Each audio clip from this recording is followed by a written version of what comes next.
and namaskar from 1.4 billion people of Bharat.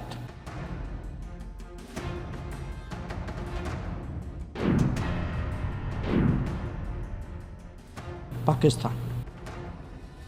Its GDP can only be measured in terms of radicalization and its exports in the form of terrorism. Today, we see the ills it sought to visit on others consume its own society. It can't blame the world. This is only karma.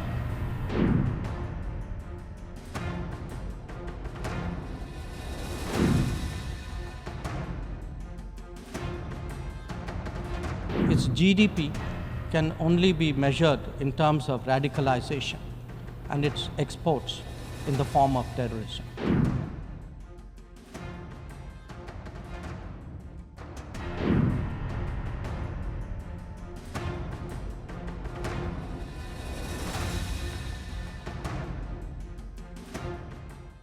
Many countries get left behind due to circumstances beyond their control.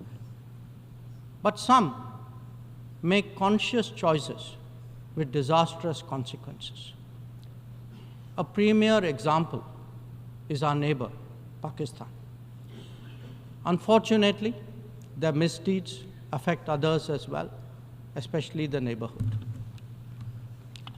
When this polity instills such fanaticism among its people, its GDP can only be measured in terms of radicalization and its exports in the form of terrorism.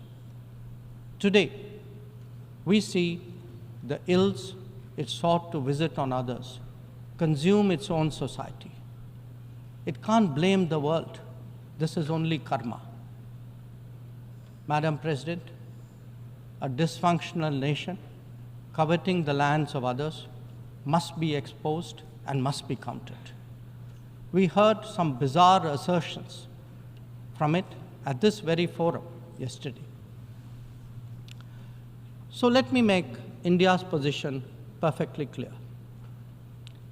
Pakistan's cross-border terrorism policy will never succeed, and it can have no expectation of impunity. On the contrary, actions will certainly have consequences.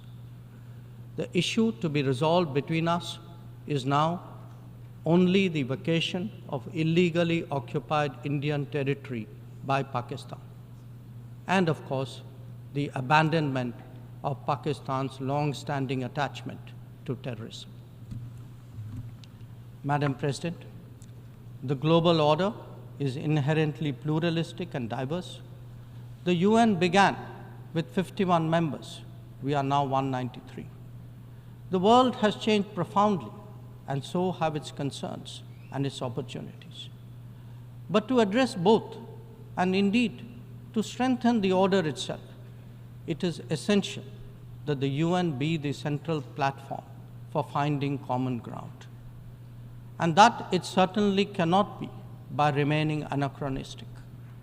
Large parts of the world cannot be left behind when it comes to deciding the key issues of our times. An effective and efficient UN, a more representative UN, and a UN fit for purpose in the contemporary era is essential. Let us therefore send out a clear message from this UNGA session. We are determined not to be left behind. By coming together, sharing experiences, pooling resources, and strengthening our resolve, we can change the world for the better.